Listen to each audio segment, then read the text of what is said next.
Hey guys, welcome to episode 18 of Between the Lanes. I'm Ralph. And I'm Ron. After a week off, we are back at it. Thank you guys for tuning in. I know a lot of you guys were upset that we didn't have a show last week. Sorry about that. We both just kind of had a lot of stuff going on. So here we are back this week, action-packed, and I'll take the blame for it. So action-packed, ready to go. And if you haven't done so, like our Facebook page, like our YouTube page, and share the word. Share the word. All right. Well, you want to knock off the race reports?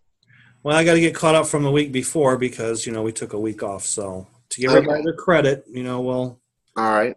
All right. So the weekend of December 2nd, we'll start off. B&E was at Mid-America, hard bodies, hobby stock class. That's Crosstown Challenge. Crosstown Challenge. Crosstown Challenge, all right. In the hobby stock class, excuse me, Jim Kreider was the winner with Neil Eisler second and Ken Eisler third. And then in dirt late model, which they run on the oval, Jim Kreider was the winner again with Neil second and Tim Luce was third. And then Great Lakes ISRA was at Chicagoland, same weekend. JRL was won by Rob Voska. JP Milcherska was second, and Dale Leip was third. And then Open 12 class, Dale Leip was the winner, followed by Rob Voska and JP Milcherska. And then Eurosport 24th, Rob Voska won with Chuck Gambo second and Gary Gaspard third. And B Production, Rob Voska made it a hat trick as he pulled out that win with John Miller second and JP third. Okay.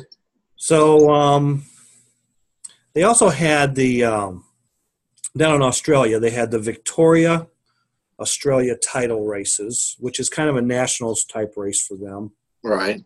And they ran several classes, and this class is called Hawk Can-Am Flexi, which I'm going to assume is Flexi cars with Can-Am bodies and a Hawk motor. I don't know if it's motor. 7 or Retro Hawk, but right. I have no last names because all the reports I could find just had first names listed. And this was King Willie's Raceway in Victoria, Australia. So in the Hawk Can-Am Flexi class, Jason was the winner, followed by Paul and Jeff. And then Super Flexi GT1, Jason won again with Russell second and Jeff third. In GTP 12, and that's, I am pretty sure, a Group 12 motor and a Flexi chassis with a GTP body. Tristan was the winner, followed by Rob and Jason. And then Wing Group 12s was Russell, Rob, and Jeff. One Motor Open was Russell, Jeff, and Tristan. International 15, Russell, Jeff, and Stuart. 27 Light was Andy, Rick, and then Russell. And then the Open Group 7 was Roundy, Lee, and Jeff. The podiums in all three classes, but all the classes. The NorCal Racing Association was at Motown Raceway. And in NASCAR, there was no amateur winner, but in advanced, Jeffrey Cohn was the winner. Expert, it was Greg Streeter. And pro, it was Gene Braham. And the overall was Gene, Greg, and Justin. And then in NAS Truck Amateur, it was Rhonda Flory. Advanced was Graham Northcutt. Expert was Jer Wilson, and pro was Gene Brabham again. So the overall in that was Gene Brabham, Justin Colvin, and George Hopper, which Justin and George were probably pro or expert drivers. Right. So, GT12, there was no amateur winner again, but advanced was Jeffrey Cohn. Expert was Casey Shackelford. Pro was Justin Colvin. So the top three overall in GT12 was Justin, Jeffrey Cohn, and Ryan McDaniel. And then they had the Santa Showdown drag race in Louisville, Kentucky at Bullitt Speedway. Didn't really see much of a race report as far as how many entries and all that. But I know that Butch England was the winner, and Cameron Fulfer was the runner-up for I guess probably the bracket race. I think that's a big bracket race. And then Retro East was at Port Jeff Raceway, world famous Port Jeff Raceway. Stock car was won by Dom Luongo. Chubby was second, and ex-pro Brian Cochran was third. And then Can-Am Chubby was the winner, followed by ex-pro and Ed Saul. And then the only other race from that weekend was the FNRS Midwest Series race at HMS in Bellevue, Ohio. We had a pretty decent turnout. LMP was won by Eric Shirey. Cap Henry was second, and Bud Bardos was third. And in stock car, Cap was the winner. Jason Dennis was second. And pretty bad when you can't read your own notes here. But I'm trying to think who was third, and I was even there. Bud Bardos. I wrote Bardos instead of Bud, and I couldn't figure it out.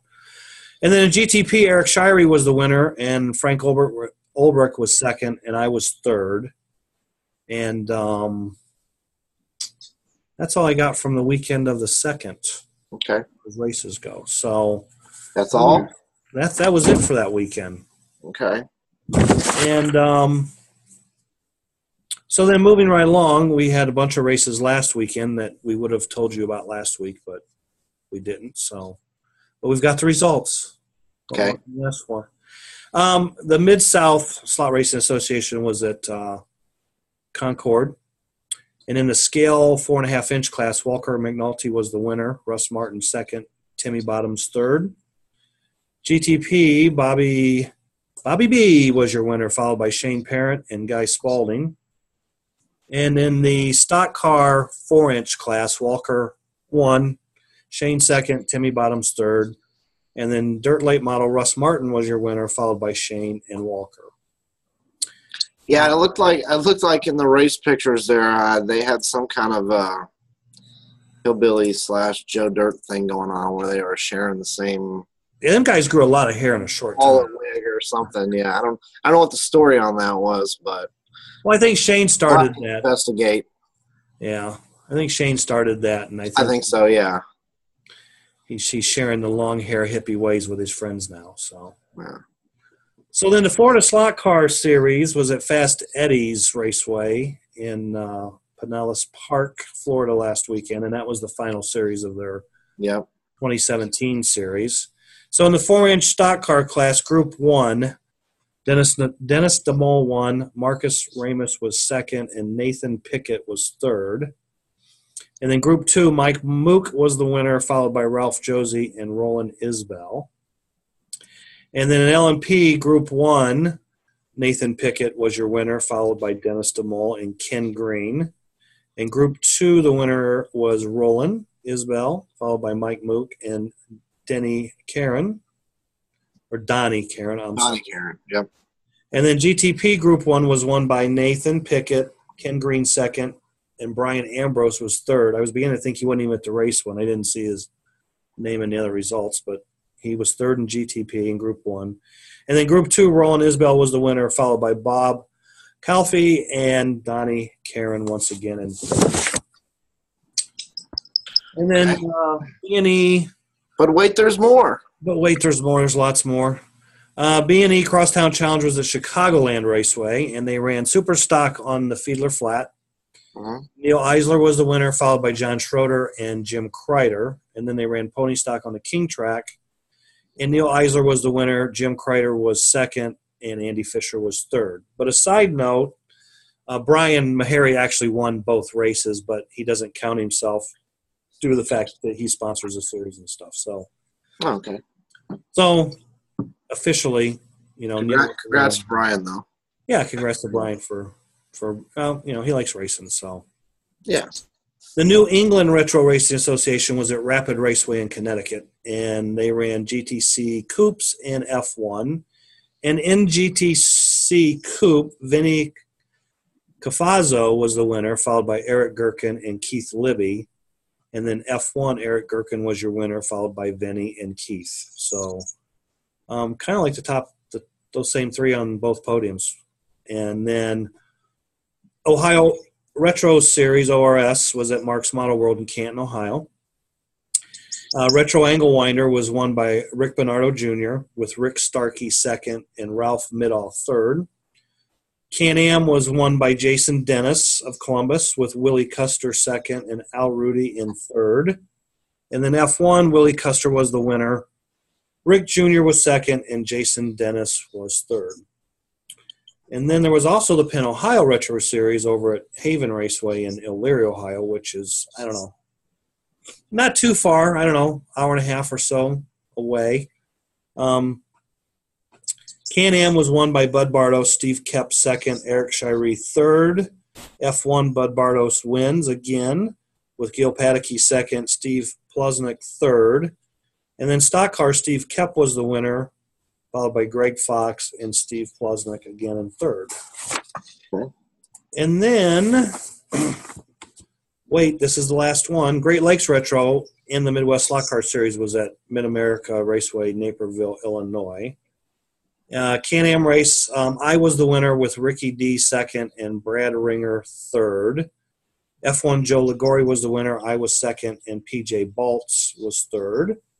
And then LMP, Terry Watson was the winner, followed by Ricky D and Joe Ligori. And GTP, I was the winner, and Terry was second, and Joe Ligori was third.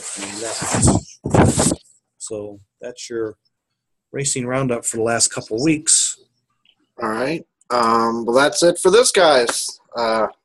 See you next week. He's still on vacation. Yeah. Okay. So right. We got that out of the way. Congrats. Got that out of the way. Everybody's caught up. And then this weekend, there's a whole bunch of racing going on. You have the Mid-American Hard Body Series, and they will be at Thaser Raceway in South Bend, Indiana. Okay. Buckeye Retro Series BRS will be at Mark's Model World in Canton, Ohio. OCC Ohio Challenge Cup will be at Northeast up by Erie, Pennsylvania. You have the TSRA Showdown at Hobby Max. Yep. And that's all flexi classes. And then AWRA is going to be back at Kingston, Alabama again. And then we had Elliot on a couple weeks ago talking about the Shinoda reunion and Thingy cars. That is this weekend at Downriver Raceway in Lincoln Park, Michigan, which is a suburb of Detroit. That's right. And then this Sunday, go ahead. No, I was just going to say, speaking of Detroit and slot car tracks. Well, we'll finish this and then we'll go to that. Okay. All right. So this Sunday, December 17th, Penn, Jersey, will be at Dom's Raceway in New Jersey. And that's an old American hill climb that's had the crossovers taken out, and it's in Dom's basement, I believe. Okay. And, like in early days of Retro East, they used to run there and stuff, and, there hasn't been much real racing series-wise going, I guess, on at Dom's, but they're going there, so they should have a good time. Yeah, I mean, I remember they used to go there a lot back in the day. Yeah. But like you said, I didn't see anything there in a long time. Right. So anyway, back to Michigan and new slot. Well, I shouldn't say new tracks, but tracks are on the move in Michigan. Yeah. So the Skid Marks lost its building, from what I heard. Lost the lease, lost the building. Right. Basically, they have to be out by the end of the month. And so the King track is going from Skid Marks to Downriver. Is that correct? Downriver, correct. Okay. And Downriver, from what I've heard, and I haven't heard anything in the last week or so, but when all this was the big news a week ago last Saturday, the drag strip has been sold. I don't know if it's still there, if it's been picked up or not, but the drag strip will go out. Then there's a wall that divides the building, and the wall is going to be removed, or a portion of the wall will be removed to make for more space. And as far as I've been told, they're going to keep the oval, the hill climb that they've had, and then they'll have the King track. So okay, I think it's going to be a lot of tracks in there. Yeah, it's going to be a lot of tracks in there. I mean, it's kind of tight in there now, and but they'll have to do some reconfiguring. Yes, creative reconfiguring and Yeah. moving some stuff around to make it all fit, I think. Right. But at least the King track, which I think is Gurney number 7. I could be wrong, but I mean it's always been a good fast. It's been a pretty fast track over the years. Right, and it's been in the same location for a long time. So this will be the first move on it, and hopefully it'll go back together real nice, and either they'll rebraid it or get the jumpers right, and it'll still be nice and smooth and fast. And you'll probably see a lot more use. It's at Downriver than it ever did at Skid Marks, because Skid Marks was just kind of like a club, and they raced I don't know how many times a year, but they kind of raced from September, October up until March, April, and then really didn't do much in the summertime. So, but yeah. I also read that there's a few new tracks or raceways opening up in Arkansas too. Yes. One of them is going to be in the town of Clinton, and they have an Engelman, I believe.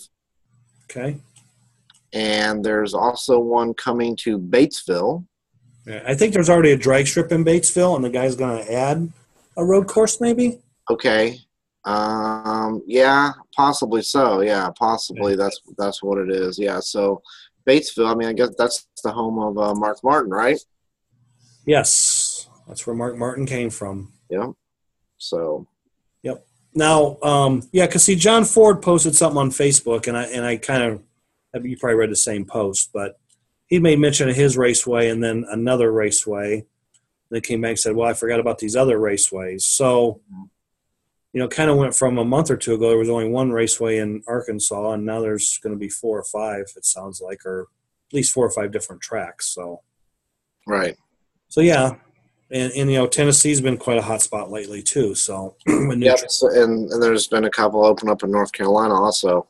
Okay. So, yeah, it's looking positive, I think. I mean, there's been a couple shut down in the last 6 months, but I think there's easily 3 times as more tracks have opened up than now in the last 6 months. So that's good. Right. Positive sign. Yeah, I think we're on the positive side right now. And more have been opening than closing. Right. Or sometimes more are closing than opening, but right now it seems like there's more opening and a lot of new drag strips too. Oh yeah, a ton. And Tracy Brown's drag strip is still for sale. Right. Yep. I believe he wants $7,500 for it, if I'm not mistaken. I think I've seen that on Facebook. Yeah, that's a turnkey operation. That includes, drag strip parts, displays, power, the whole 9. So if anybody's interested, contact Tracy on that. Yeah, I'm not sure about the display cases or stuff like that, but inventory. Okay, that's under the impression it was. Yeah, inventory and track, but you know what? Just contact Tracy. Contact Tracy anyway, yeah. Tracy Brown down at Slot Cars R Us, White House, Tennessee. Yep. He's got a Facebook page and lots of pictures of the whole setup on the Facebook page too. Right. I mean, he dumped a ton of money into that whole drag deal, and it's kind of a bummer. The place looks amazing in person. It's and like the rest of this facility. It's amazing, Right. Yeah, totally first class all the way. So it's just a shame that it didn't work out for him. But as he said, and as we mentioned a couple weeks ago on the show, he has plans for that side of the building. So. Right. I still think he's going to put in a big oval, but we'll see. I don't know that, but. And then I may have called that first here on the show. I don't know. So. I think I did. No, definitely would have been me for sure. Doesn't matter. It was a between the lanes exclusive first, on accident, but still exclusive. And then, in the mailbox, I got an email from Ed down at Fast Eddie's. Okay. Ed Hoffman, and he mentioned something about hey, we run hard bodies down here. We've run them for 2 years, so I'm just passing along that if you're going to be in Florida vacationing in the Tampa area and you run hard bodies, flexi cars or drag cars or. Yeah, he races a lot. He has a lot of weekly racing. Yeah, I just take your cars along, and I don't know how many nights a week he races, but. And I, to be honest with you, I was down there, and I'm pretty sure somebody, he even had like some cars to rent, or he was loaning out. I mean, if you're going to be in the area, and you don't have your stuff, go by anyway. Right. So, yeah, just stop in and check it out. Yeah, I'm sure they'll set you up with something down there for sure. Yep. So, all right. All right. What do we got next? Well, we got some stuff to give away. We can do that later, or we can do that now, or we can. Well, let's do it later. All right, we'll do it later. Okay. What else is on your mind?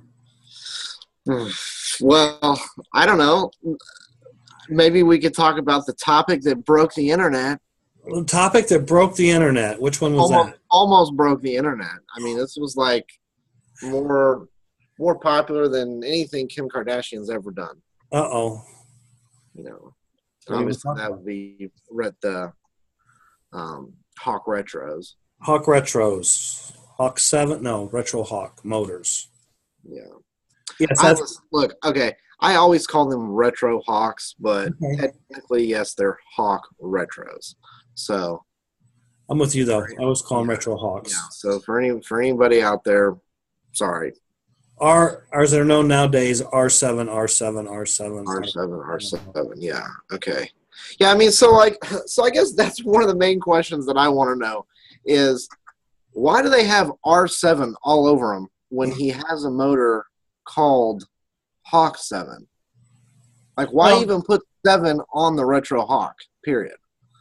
Okay. I never understood that.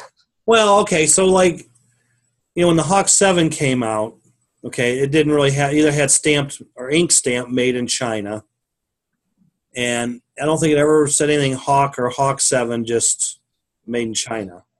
Okay. And obviously, we got to back up. Okay. Let's back up a little bit. Yeah. Because J.K. Jerry Coolidge, J.K. He had the Falcon series of motors. Falcon 1, Falcon 2, 3. I think it went 5 and then 7. I don't think there was a Falcon 4. If there was, I don't remember it. But anyway, I mean it was 1, 2, 3, 4, 5, and then they skipped 6 and went to Falcon 7.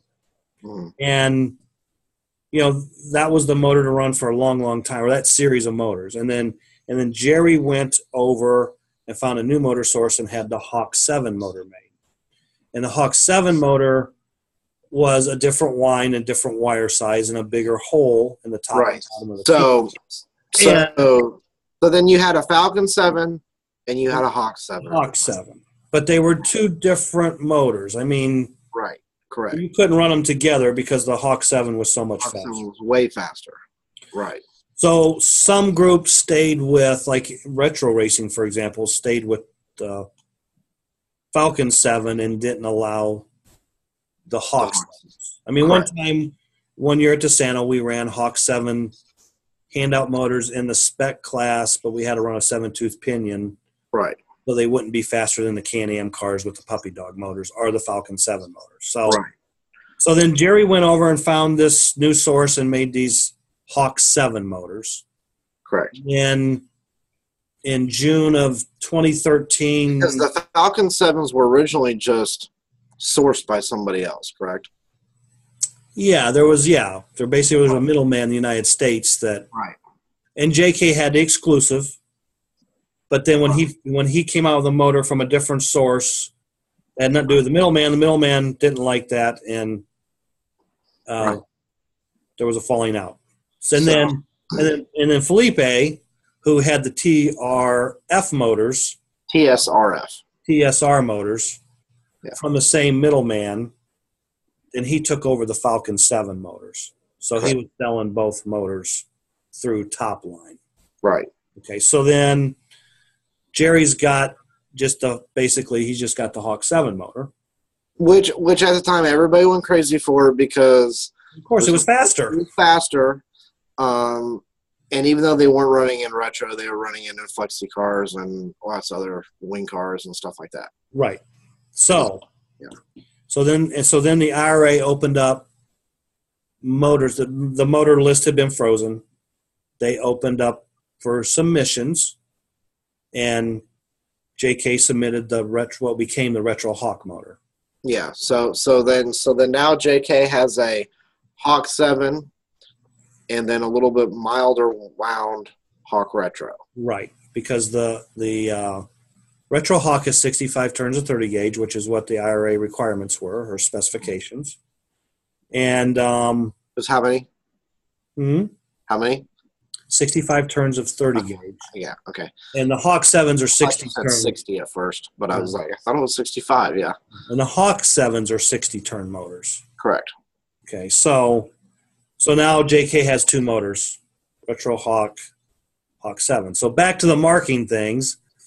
When Retro Hawk came out, it had the Made in China ink stamp on it. Mm-hmm. It may not have had, well, I don't know. It's hard to remember because I think they had nothing on them. I think the first ones had nothing. You're right. And the only difference was the Hawk 7 had the long shaft and the Hawk Retro had the short shaft. No, you got that backwards. Hawk 7's always had the short shaft. Oh, yeah. Okay. Okay. Yeah. And that was there was no markings on the motor. Right. And also the Hawk 7s at that time.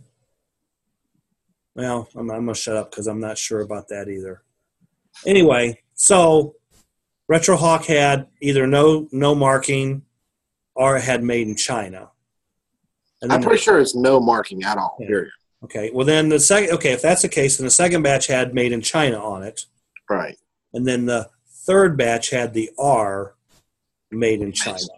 Correct. And that was the last batch that was made while Jerry Coolidge owned JK Products. So okay. Let's pause. Let's stop there. Okay. So when he had the original Hawk Retro made, it was IRA approved. Correct. And sometime after the second batch, it was found out that some of them had 63 turns or 64 turns, and some had 65. So that was a big deal, obviously, because everyone was hunting for the 63 turn motors, obviously, because they were a little bit faster. So I think that then when that was fixed, I think then they had R Made in China. Okay. That could very well be. I think the R Made in Chinas were supposed to be ensured that they were all 65 turns. Okay. But then the IRA changed the spec to a nominal, right, rather than an exact spec. So right now today, everyone thinks that the older they are, the faster they are, and that's kind of why the older ones are faster, right, for the most part, because they're looking for the original ones that may have less wines but are still legal.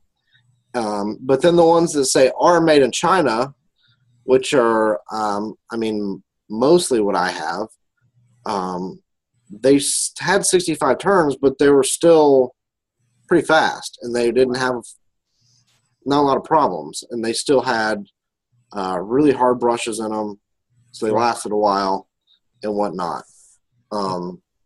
So now I think as the company switched hands, I think an effort was made to create a better product by limiting the variances from motor to motor.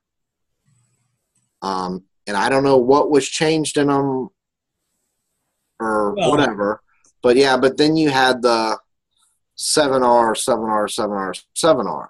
Well, yeah, because we'll see when, like I said, back to the Made in China, the R Made in China motor was the last motor that was or the last batch of motors, whatever, was made while Jerry Coolidge still owned the company. And then Tim buys the company, at some point has to reorder motors, which he then ordered the infamous short shaft R7, R7, R7 motor. Right. Those motors came in. There was really no announcements or anything made until somebody bought one and posted a picture on Facebook, like, what's up with these new Retro Hawk motors? to have these short shafts. So, I think the explanation was that we changed the shaft for whatever reason. It was ordered that way. But then that created a problem with rule groups that stated, you had to have a long shaft. Because if you took a Hawk 7 motor and an old retro Hawk and you took all the markings off the can, the only way to identify them was by the shafts. Right. If you had a long shaft, it was a retro Hawk. But then you had a problem. Guys could cut their retro Hawk shaft, or you could, either way, but you could cut, or not really cut it, but you could flatten off a Hawk 7 shaft on the short side, and you would look at it and you could say, well, that's been cut, so maybe that was a retro Hawk, and they cut the shaft off the one side of the motor. All right. So then they said you couldn't cut your shafts, and you had to keep the shafts long. Well, now you've got a motor, brand new, with a short shaft that looks just like a retro Hawk, except for the can is etched R7, R7, R7. Which then when the next batch of Hawk 7s came in, they were marked 7777777. So not a problem, because and then he went back and made a new batch of long shaft R7, R7, R7s to be legal in the series that was running those motors. Uh-huh. So, and I don't know how many of the short shaft motors actually got out there. Well, they're still for sale. You can still buy them. Okay. I mean, I don't see them very often. Right. No, I mean, and we made them legal for FNRS because of that, because the can's marked, the shaft short, but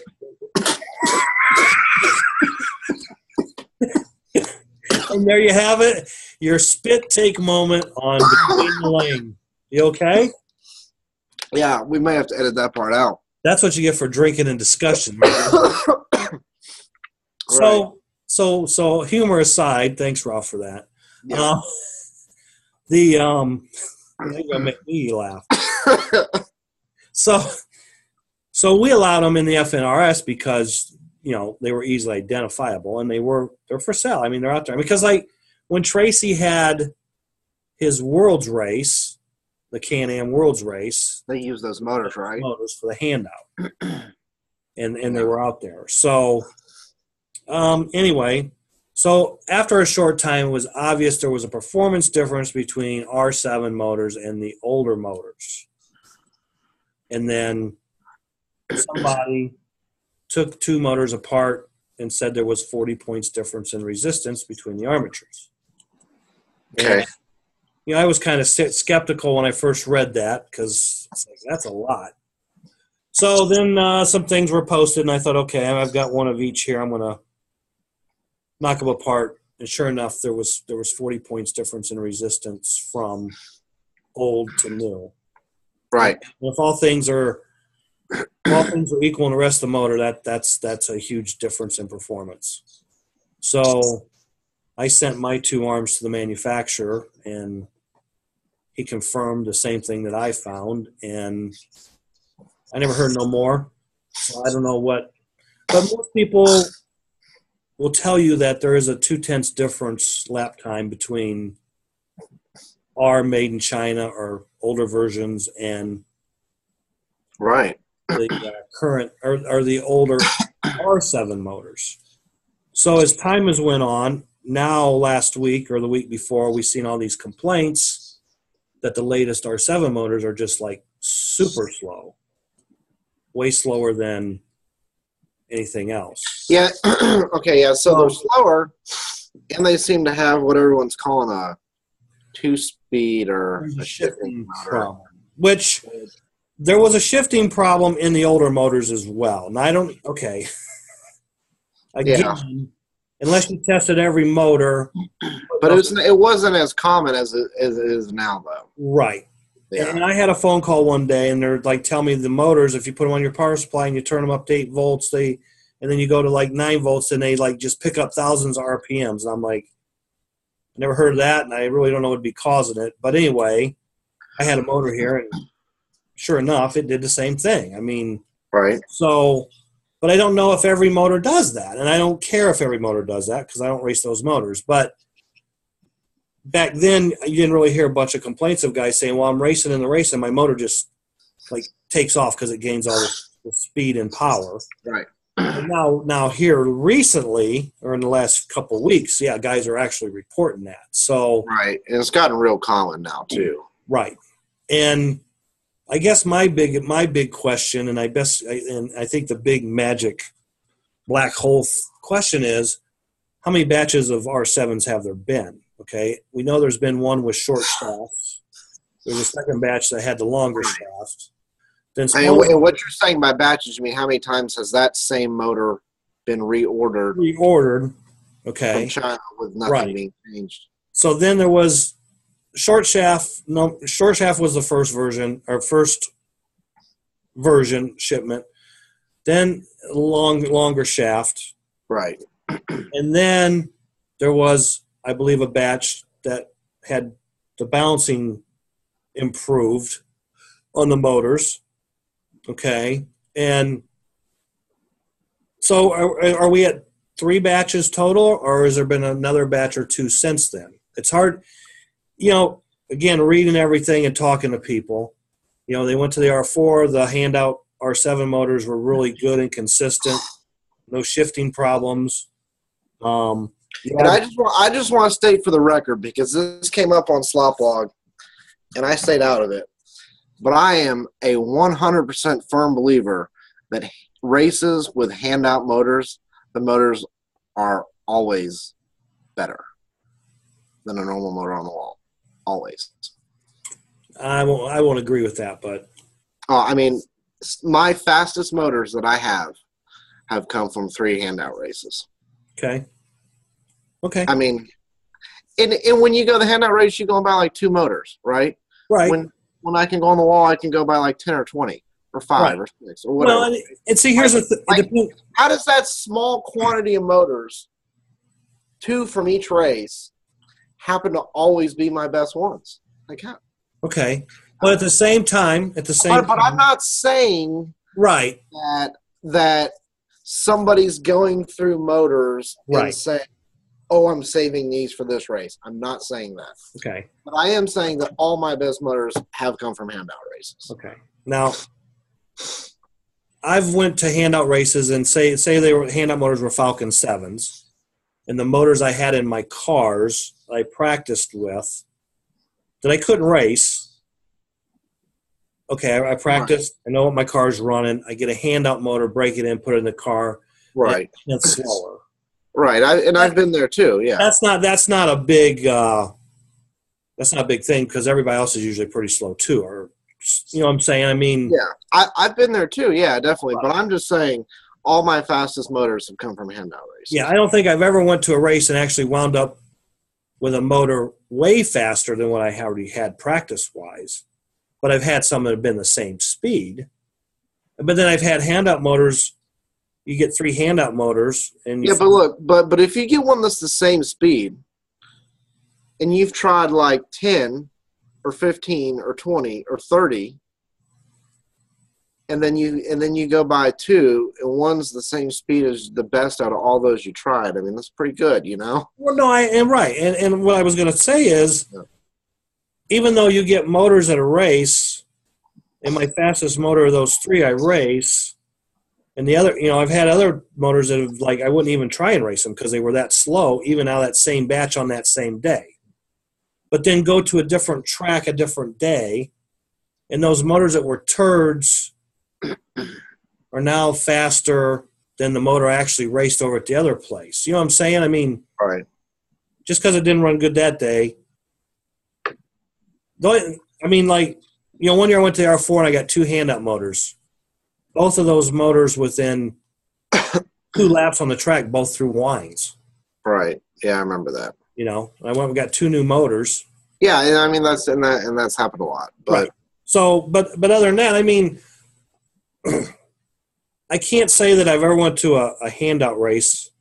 And when I say a good motor versus a slow motor, you might only be talking 0.2 difference. But 0.2 can kill you. It depends, on your competition and everything else. But I never found motors in the same batch.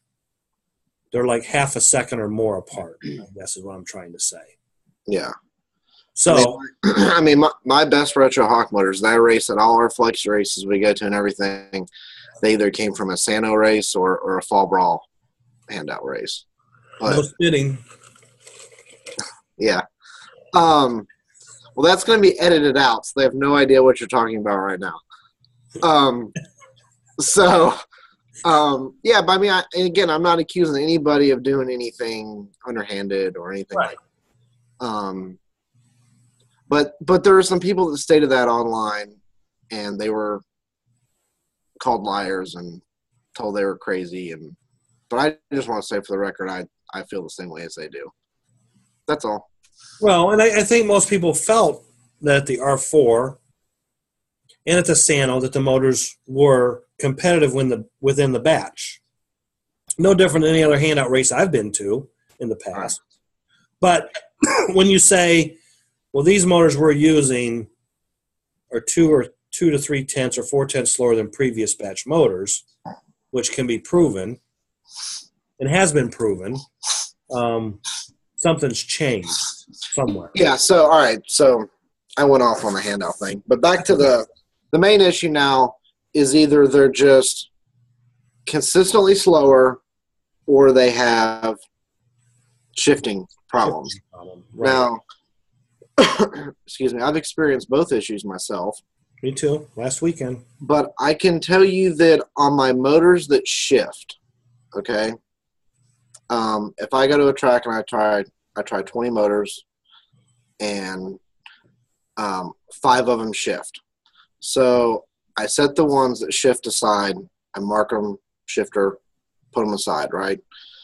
But at my next race I go to, I'll retry those. Right. And most of the time, they don't shift at a different racetrack. It's like, I think the shifting issue is caused by something inside the motor, and I don't know what it would be. It needs certain power or certain voltage or certain amperage. It needs something to get the motor going without shifting. Right. But not all racetracks are able to give it that. Does that make sense? Well, because my shifter motors only shift at some tracks and not others. Right, and see, I can't. So if my gear ratio is not changing, if my car's not changing, if nothing's changing, the only variable is the racetrack. Right. But on the other hand, the motors should be made to work on all racetracks, like they used to be. They always were. So I don't So something's obviously changed in the motor to keep it from working at all the racetracks. Yeah, because see, I've never taken. Well, I mean, I ran into my first on-track shifting motor this weekend. Okay, so I haven't been able to take it anywhere else to see if it'll shift at the next track. Okay, but, this past weekend, I mean, we ran our made in China motor. No shifting, no. Took a brand new R7.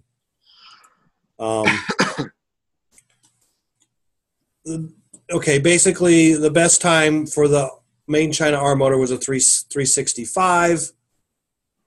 The best time for the R7 motor was a 39.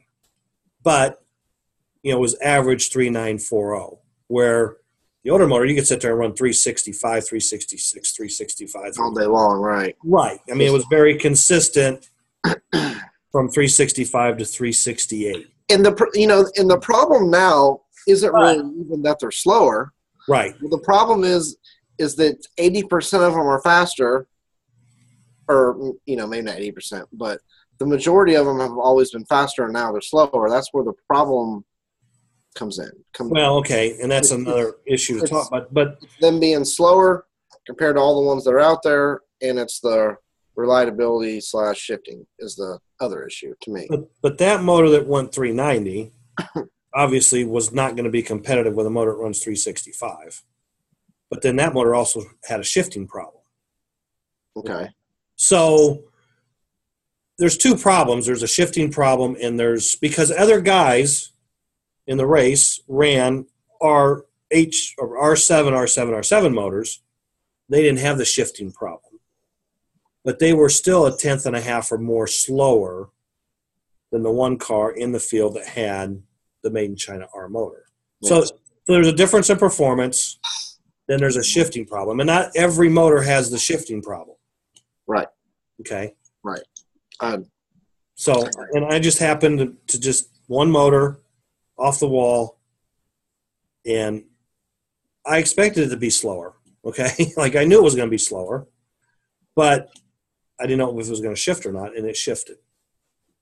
Yeah. And the shifting problem never went away. Yeah. I mean, I ran that motor zillions and zillions of laps, would let it cool, and then it never went away. It seemed like the more I ran the motor and the hotter it got, the faster it went. Yeah. See, it's like, all my motors that I have that shift, like, every now and then I could re-gear it to get the shifting to go away. But once I re-geared it, I was no longer what I wanted. So it was useless. Right. And then, like I said, most likely it didn't do that at another track. So something's different inside the motor than used to be. And, whatever some of the things they changed are is what's costing. And I know the manufacturer wants you to give them data, but newsflash, slot car racers don't have the kind of data that an engineer is looking for. Well, and first of all, to get any kind of meaningful data, you'd have to have 100 motors and run them all and put the thing to even draw an average of what does what. So it was even suggested earlier today that, well, if a car has a shifting problem, it could be the guide spacing or the braid or it's like, okay, first of all, if I run a car with that old motor and it's running 365. And I take that motor out and I put in that new motor, that R7 motor, in the same car and go out and have a shifting problem. It ain't the chassis and it ain't the guide spacing. It's the motor. Yeah. Both were geared the same. So, I mean, like it's been said over and over by the manufacturer. If you think your motor has a shifting problem, send it in and we'll check it. Well, how are you going to check it? Like, I know you're not going to put it on the racetrack. Right. So, what are you going to do? Put it on the power supply? Right. And you can hook some magical meter to it and then tell me, oh, I'm a fucking idiot? Right. Well, and see, here's the problem, too. I mean, because there's so many racetracks and tracks and raceways out there with different amounts of voltage and the way they're wired, motors that shift on this guy's track may not ever shift on another guy's track. So, right. And that's what I'm saying. Right. know? So if you're racing and you're a local racer and this is the motor you're racing and you've been buying it for a long time and everything you get shifts, what the hell? I mean, switch motors, I guess. Right. I mean, you don't need to be an engineer with any kind of magical data information to know that something's different. Right. And you look at all the other motor choices out there, okay? Right. You got sealed 16Ds and sealed super 16Ds and Chinese armed 16Ds and American Chinese arms, and you got the ProSet FK motors, and you got this and this and this. None of those motors have a shifting problem. Okay? I've never seen any other motor have a shifting problem. No. Okay? So it's obviously to one motor factory in China has a problem, and that's where the problem's at, because it's an internal problem. I mean, I've run some Hawk 7s in the last year and not had a shifting problem. But I've only got 4 motors too. But then you still read about guys saying they're having the same problem with Hawk 7s. And I don't think people just make stuff up and just post it. No. Because most of the guys that are posting are very knowledgeable, long-time racers. We know how to test. Right. We know what to look for. We know what works, what doesn't work. We know if it's a track problem or a car problem or a motor problem or whatever. I mean, racers are not stupid and they're not dumb. There's always someone around with experience to figure it out. And there's a lot of guys right now scratching their heads. Yeah. So, and I think the second problem you were getting ready to talk about is like in where the rules allow the old motors to run with the new motors, is that a fair or unfair situation? I mean, if the rules allow it, it's kind of called the unfair advantage. I've got something that you can't buy or use or, whatever, but I can according to the rules. But that's still not fair to a new guy that's going to walk in off the door or off the street and go up and buy a motor off the wall. It's not even going to be competitive. So that's right. Another issue too. Right. Which I'm not saying I have an answer to that issue. Well, the only answer is that the rule groups have to, if they want fairness for everybody, all their participants, then they have to address that issue. So right. But see, to me that gets tricky because, I mean, how many guys going to race don't have old motors though? I don't know. And how many guys who don't have old motors, would it actually make a difference if they did have an old motor? You know what I mean? Well, I know what you're saying, but at the same time, I mean, there's so many more old motors out there than there are new motors. I can't see saying, okay, everything throw it away. You got to go buy everything new off the wall. But, and then in 2 months or 6 months, another batch comes in. Well, it's like, okay, well, those ones we just told you have to buy and can only run. Well, these now you can run these and they're faster. But see, here's the problem. And I understand what you're saying. Yeah. But the problem is when the racer themselves, like you said, I know there's guys you can give the old motor to. It's not going to make a difference in their finishing position at the end of the day. But if they're sitting at home thinking about going to a race and they know they cannot buy the same motor that the fast guys are running and winning with, they may not just come to the race and they may just stop racing. Well, that's true. Man, yeah, that's true. That's not good. So. Okay, but how do you get that guy? I mean, what do you do to get that guy to come? You know what I mean? Because I don't think it's fair. Well, he has to have access to the same stuff everyone else has. Yeah, but the problem is in order to do that, in order to make everybody have access to the same thing, that means you have to tell them that they have to go buy something that's not good off the wall. Well, okay. So if you're an organization and you say, all right, only 7R motors, right? Yep. Okay. Well, everyone who has old motors, which is the majority of the people, they're automatically going to be pissed off because now everybody's got to go buy new motors. Not only do I got to buy new motors, but I got to buy inferior motors to what I had, not just because they're slower, but because they're probably not even going to run right. Well, right. So now we're all racing an inferior batch. I won't even call it a product. I'll just say it's a batch, right? Right. So now we're all racing out of the same inferior batch. And in 2 months or 6 months, the manufacturer in China changes something and they go back to where they were, right? Okay. Well, then everybody's got to buy new anyway. Now what do I got to do? Go buy all new ones again? Well, that's what will happen because if a next batch of motors comes out and they're faster than everything we've had in the past, right? Everyone's going to have to go buy new. Yeah.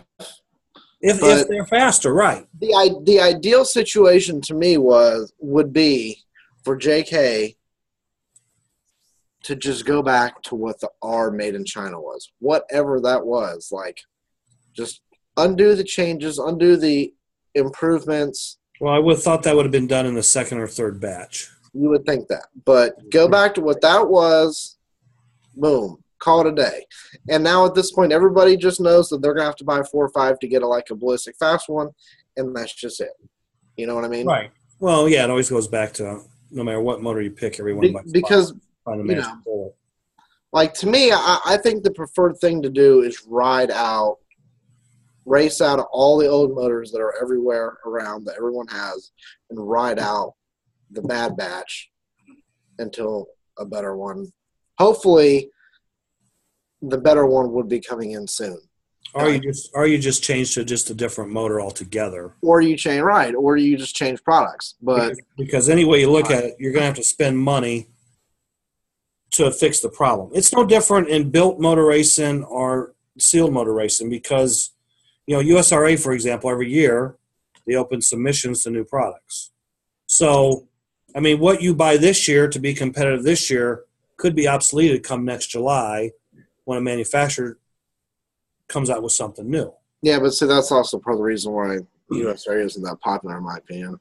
Well, again, everybody wants to go faster. We're talking about FK motors, right? Okay, they're only 12 have JK or you either have Pro Slot, right?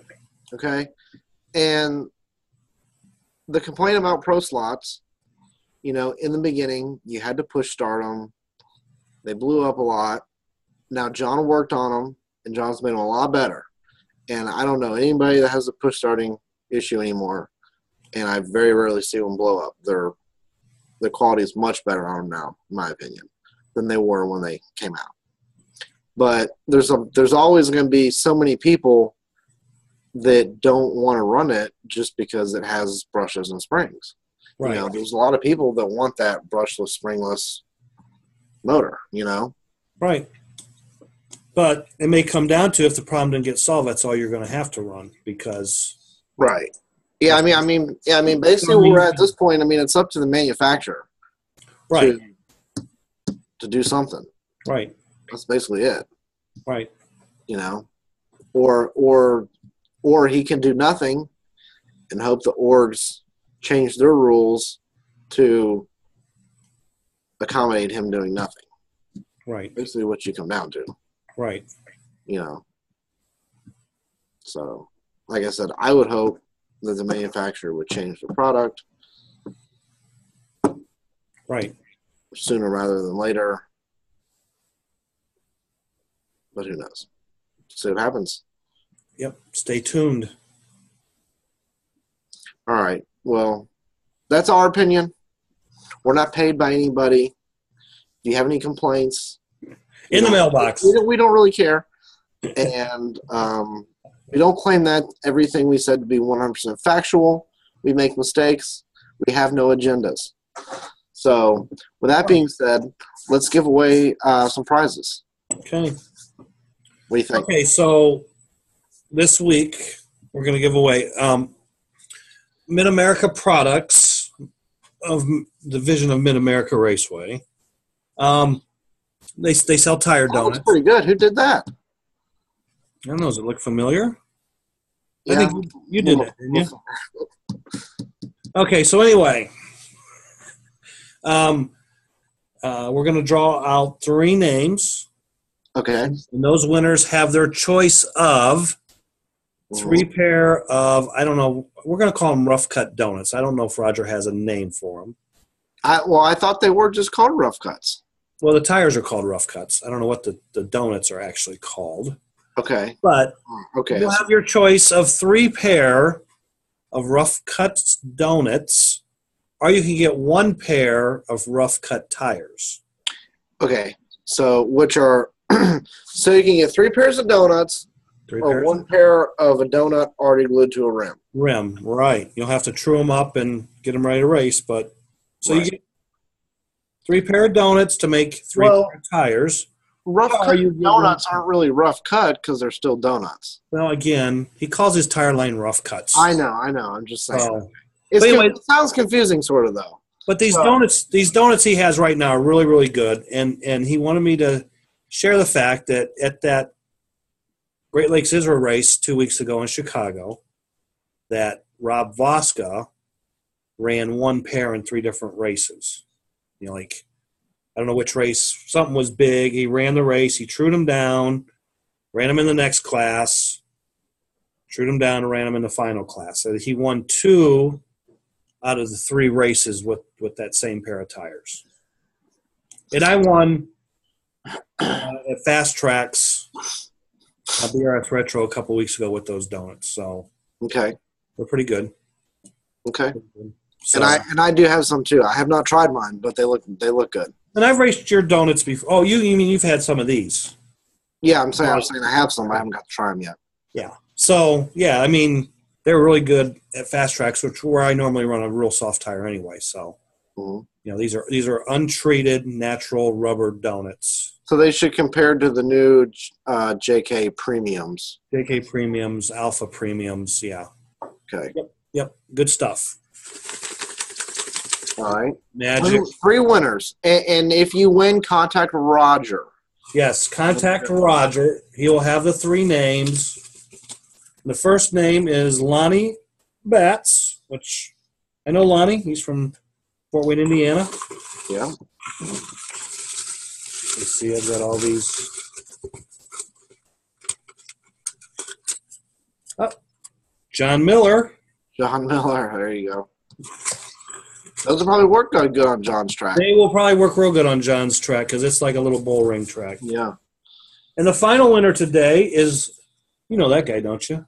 John Martin. There you JC. go. JC. 10 time. 10 time. Okay. 10 time. So, donuts or tires. What's our what's the secret word of the show this week? Wow, are we done already? Well, I'm just asking. I don't know. Hey, Beans, it's a hot topic. We'll just use shifter. Or did we use that already? We used that a couple weeks ago. I think we did, yeah. Yeah, we did. All right. Let's see. I'm just trying to think how we can tie this in. Let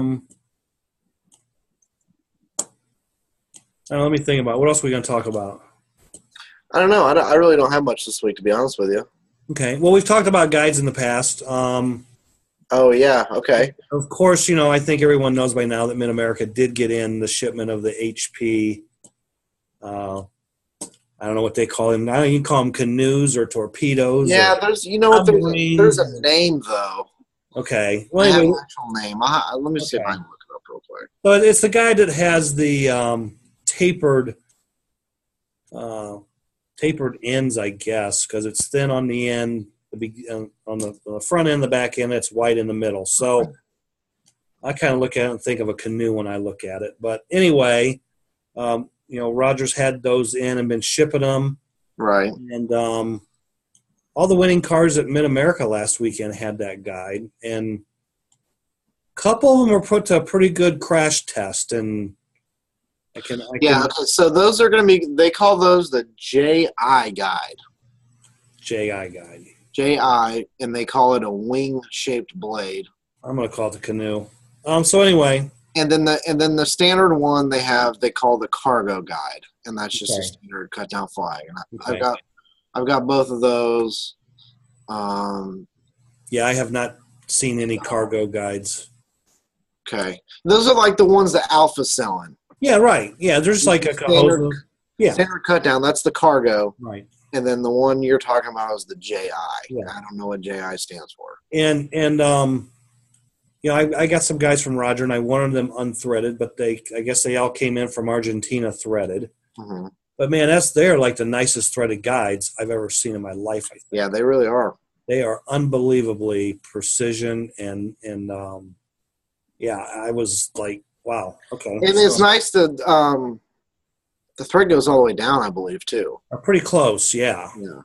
But yeah, they were really nice, and like I said, no breakage, no problems this past weekend with the guys that – I seen an F1 car the chassis got bent in a 45-degree angle.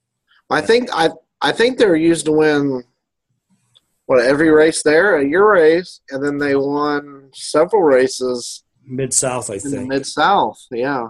And I think that – and I guess I could have confirmed this by asking Brian, but, Brian Meharry came over and got some – before he went over to Chicagoland for the crosstown race last weekend. And I think he ran them on his hard body cars, which I don't know, he won both races, but everybody that, and there was a lot of guys at Mid-America, myself and Terry and Joe, and they were switching guides back and forth. Yeah. And everyone was under the basic thing that guide was faster than all the other guides on those classes of cars on that day on that track. So Yeah. it was F1, Can-Am, LMP, and GTP. So, well, it's like, I mean, it's like, I know you and I've talked, but I've told other people, I said, it just has to be, it doesn't even have to be faster than a Red Fox. If it's as fast or almost as fast right, and doesn't break, right, Red Fox is history. yeah. I mean, and not the company's not history, but, No. you know, Well, yeah. and I'm totally as many people not going to be running his guide flags, guaranteed. right. And I'm totally confident in the HP guys just based on what I've seen. Yeah. You know, they're just as good as anything out there, if not. I mean, I don't know. They're very strong guides. So that was my big concern, and I haven't seen one break, and seen everything else break, and I know it's a matter of time we'll see an HP guide break, but yeah. And the price is so good on them. I mean, you can't beat the price. Yeah, they're $450 compared to the Red Fox too. You know, right? And it's nice to see a guide come out of the. Yeah, it's like $2 cheaper. It's already threaded. Yeah. The guide nuts fit right. There's no jacking around with the freaking guide nuts or different threads or whatever. And they're just as fast and they don't break. And it's a win-win. And you don't have to have a $40 or $50 threader to thread them right. Right. I mean, they're nice, real nice. Yeah. So, yeah. So, I don't know. Christmas is coming up, and so we got this week, and I really don't know much racing the following weekend because, like I said, it's the 23rd, it's 2 days before Christmas. Oh, did you by any chance announce the Florida Slot Car Series season champions by any chance? No, because I could not find a listing of them. Do you know them?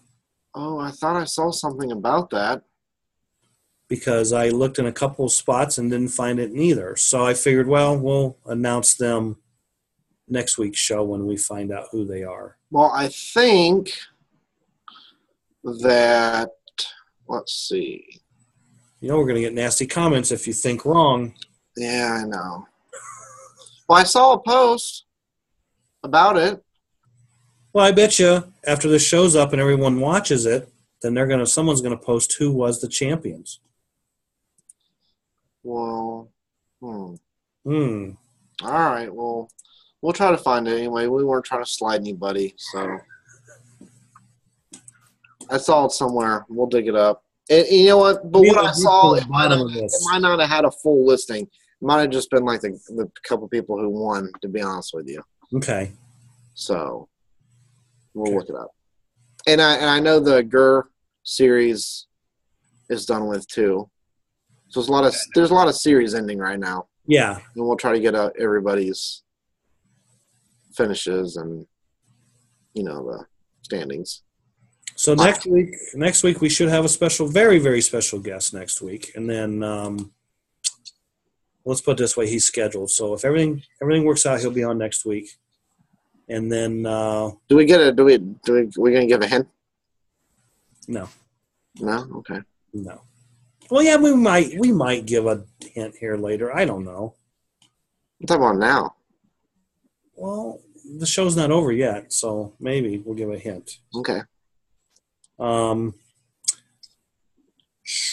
then Christmas week, I think we'll have a pretty special show lined up in 2 weeks for Christmas week, just because there won't be any real races. And we won't have to announce any races because there won't be any races 2 days before Christmas. There's a couple small ones here and there, but yeah, all the series are off and all that stuff. So I'm going to work on a Christmas present for you guys.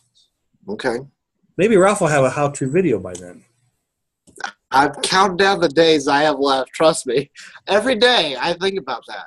Yeah, your deadline's coming up, and John Miller wants to give away a motor or two if you can do that. Well, for Christmas, they might get a video. I mean, that's all I can say. And we'll have some more giveaways next week, too. Okay, cool. I know that. So, ho, ho, ho. All right. Secret word. Let's just use Defender as the secret word. Okay. It won a lot of races last weekend. Yep. So. Defender. That's all All I right. got. That's all I got. You take another drink of water? I'm good.